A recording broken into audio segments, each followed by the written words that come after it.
Okay, this is part 2 of what I've learned being a vegan advocate for 1 year. This really defied expectations for me. Part of being a good role model and being a good vegan is standing up for what you believe in. And you don't have to be a dick about it. You can do this firmly, but politely. That's how I recommend you do it. Firmly and politely. I'm going to give you an example. I imagine this is what a lot of vegans face at least once, and it's something that you should dread because it's kind of a tricky situation that you will be placed in as a vegan. And that is the request to pop to the shops and get a pint of milk. So I was at my parents' house, and of course, being at my parents' house and honoring my parents, I always want to be polite, always want to be helpful. And I'm heading up the road to the shops, and I'm with my wife, and I just let my mom know. I'm like, hey, do you want anything from the shops while I'm there? And she says, yeah, could you get some milk for me? And it's like time slows down, you know? It's like the multiple choice answer box like comes up on the bottom of the screen and whatnot. And I say to her, I'm sorry, I can't do that. And she's like, why? And I say, I think you know why. And then she's like, oh, right, you're a vegan.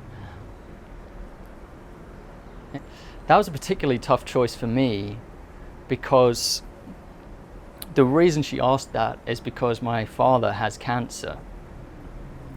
He has throat cancer, so he can't eat solid food. And so he has to have everything as a liquid, in a liquid diet.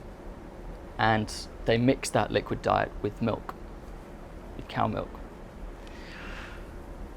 So in the moment, it kind of feels like a choice between impregnated dairy cows and the life and well-being of my father.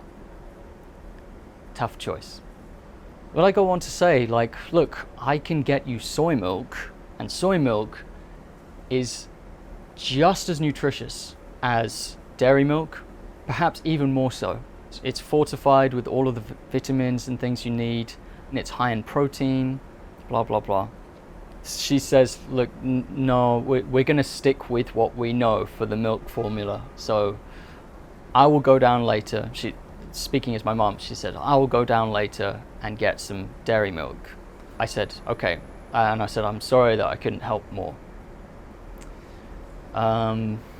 It's a tough one. I said, I can't buy dairy milk for you.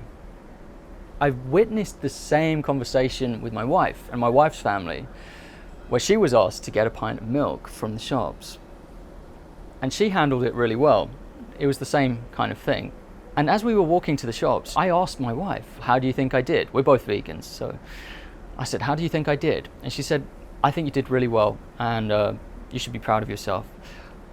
Although, I would have changed one word about what you said in that sentence. I'm sorry that I can't buy dairy milk. She said, I would have changed the word can't to won't.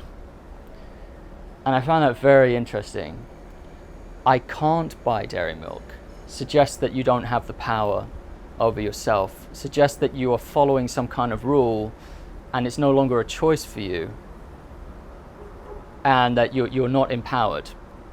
But saying that I won't buy milk for you, I'm sorry, but I won't buy milk for you, it's slightly more forceful. It sounds slightly more confrontational, but it puts the power back with you, and it reminds you and it reminds them that this is an active decision you make every day to not participate in the exploitation of mother cows, where you're not going to involve yourself in the separation of families of other animals.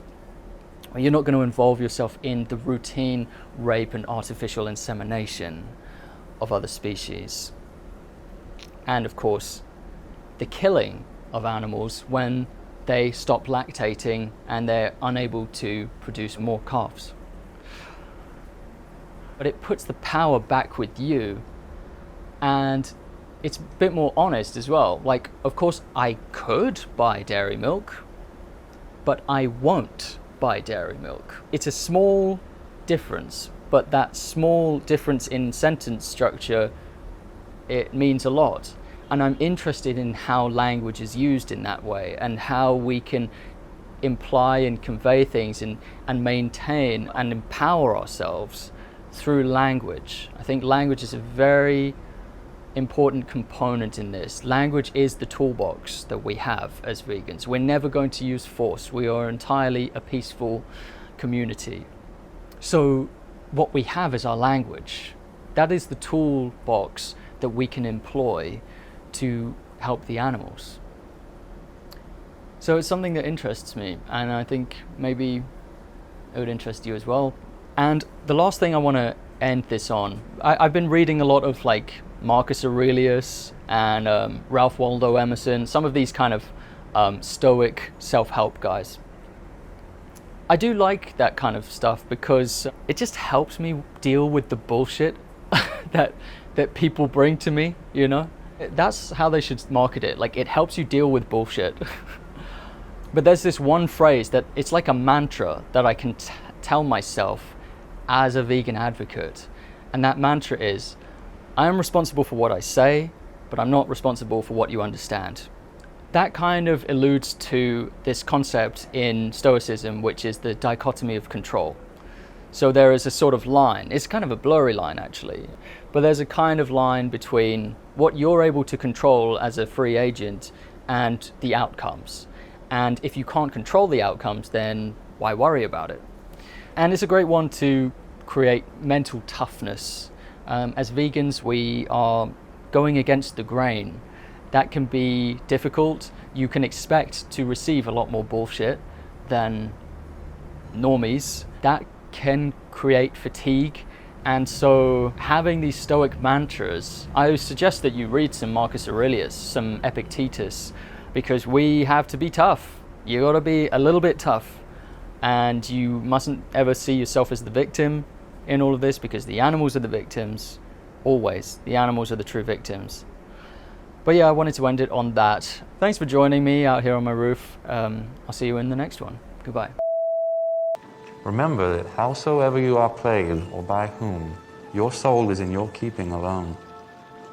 Even though those who presume to play you be kings or men of power, when you stand before God, you cannot say, but I was told by others to do thus, or that virtue was not convenient at the time. This will not suffice. Remember that. I will.